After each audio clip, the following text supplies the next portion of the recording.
정영택 목사의 쉐마 바이블입니다. 오늘은 누가복음 23장 26절에서 31절 말씀, 찬송은 458장 너희 마음의 슬픔이 가득 차도 이 찬양을 부르시면서 은혜가 되시기를 바랍니다. 그들이 예수를 끌고 갈 때에 시몬이라는 구레네 사람이 시골에서 오는 것을 붙들어 그에게 십자가를 지워 예수를 따르게 하더라. 또 백성과 및 그를 위하여 가슴을 치며 슬피 우는 여자의 큰 무리가 따라오는지라. 예수께서 돌이켜 그들을 향하여 이르시되 예루살렘의 딸들아, 나를 위하여 울지 말고 너희와 너희 자녀를 위하여 울라.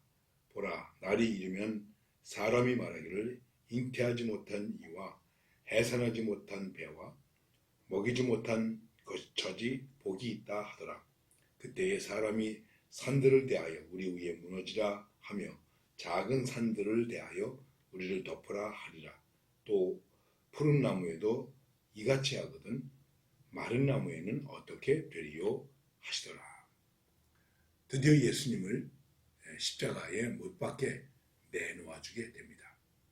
그래서 예수님은 흔히 말하는 비아도로사 길을 가게 되시는 것입니다. 그 예수님의 십자가의 길에 대한 장면을 말씀하고 있는데, 그 첫 장면은 예수님을 끌고 갈 때에 이제 그 시몬이라는 구레네 사람이 시골에서 온 것을 보고 그에게 십자가를 지워 예수를 따르게 하더라, 이렇게 말씀하고 있습니다. 우리가 흔히 구레네 시몬 이렇게 말하는데, 구레네 시몬이 십자가 사형 집행을 구경하러 왔다가 그만 뜻하지 않게 병정들에게 잡혀서 예수님의 십자가를 대신 지고 가게 되었습니다. 우리가 흔히 이것을 가지고 말하기를 억지로 지고 갔다, 이렇게 얘기합니다. 그러나 억지로 지고 갔는지 기쁜 마음으로 지고 갔는지는 우리가 말하기 어렵지만, 구레네 시몬이 억지로 지고 갔을까? 글쎄, 그냥 세상적으로 말한다면 재수 없어서 선택돼서 이제 강제로 가게 되었는데, 로마 군인들의 입장에서 보면은 예수님이 가다 넘어지시고 나약한 모습을 보이시니까 대신 지고 가야 할 사람이 필요하지 않는가. 그래서 이제 보니까 구레네 시몬이 건장하게 생기고, 그래서 그에게 예수님의 십자가를 대신 지고 가게 하지 않았을까, 이런 상상을 해보게 됩니다. 이스라엘의 성지순례를 갔을 때 우리가 소위 비아도로사 길을 가면은 그 구레네 시몬이 예수님을 대신해서 십자가를 지고 간 그 자리에 기념교회가 있습니다. 일반적으로 14처에 있는데, 그 중에 하나 있는데, 그냥 다른 곳도 다른 곳이지만 저는 개인적으로 그 장소에 갔을 때 참 감동이 되더라고요. 여러분 어떻습니까? 우리가 십자가를 지는 것은 어떤 입장에서 지든지 즐거운 일이 아니죠. 일단 그것은 고통스러운 일이죠. 그러나 그것을 즐겁게 질 수 있는가, 기쁘게 질 수 있는가 하는 것입니다. 이것이 우리의 신앙에 있어서 굉장히 중요한 관건이 된다, 이렇게 말씀드릴 수 있습니다. 어쨌든 우연히 혹은 붙잡혀서 강제로 지게 되었지만은 예수님의 십자가를 지고 가게 되었다. 오늘 그리스도인들도 예수님의 십자가를 깊이 묵상할 때 그 예수님의 십자가가 우리에게 주는 신앙적 의미가 무엇인가? 여러 가지 의미가 많이 있지만 그 중에서 가장 큰 것은 대신하신 것 아닙니까? 우리의 죄를 대신하셔서, 그래서 대속하셨다, 이렇게 말하는 것입니다. 오늘 우리의 신앙이 누군가를 대신해 줄 수 있는가? 그만한 힘과 능력과 배려가 있는가? 이것을 우리가 좀 깊이 고민해야 되겠습니다.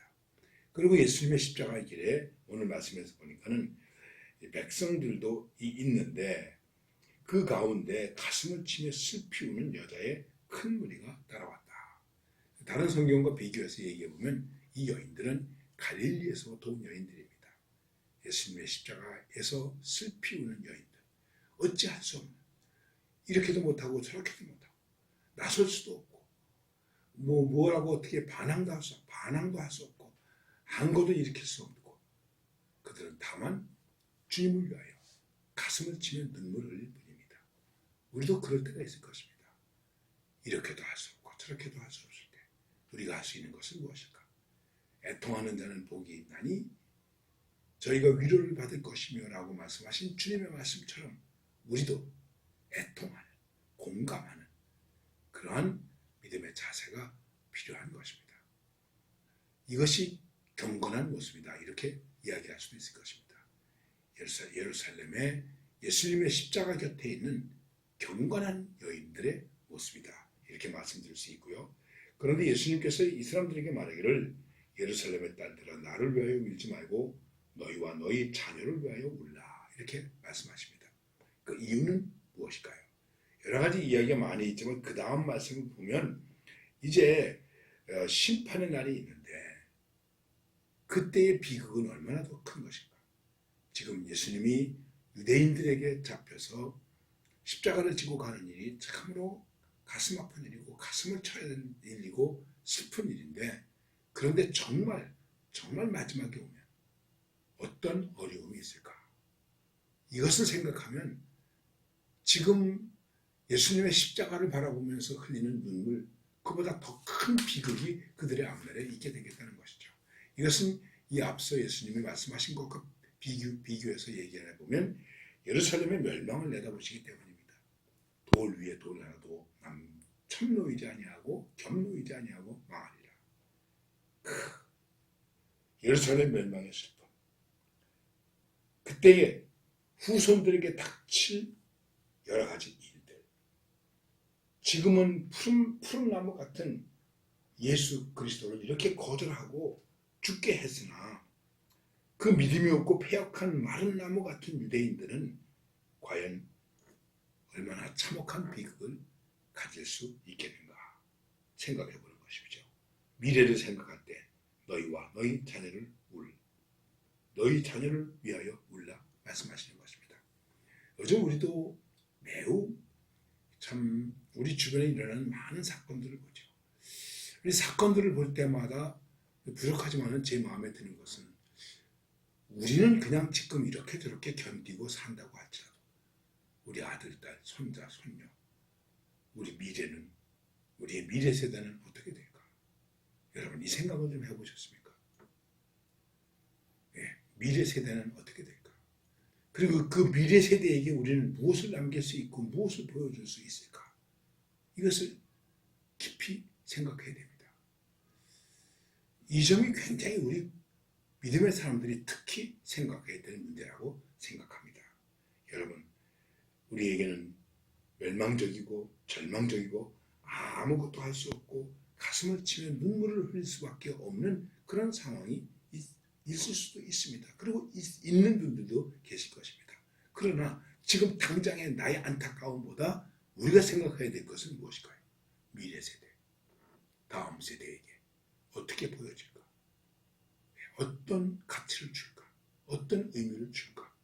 어떻게 하나님을 믿어야 된다고 하는 것을 말할 수 있을까? 생각해보면 참 답답한 것입니다. 예수님은 십자가를 지고 가시면서도 예수님을 위하여 눈물을 흘리는 사람들의 다음 세대를 염려하십니다. 오늘 우리도 다음 세대를 단순한 주일학교의 문제가 아닙니다.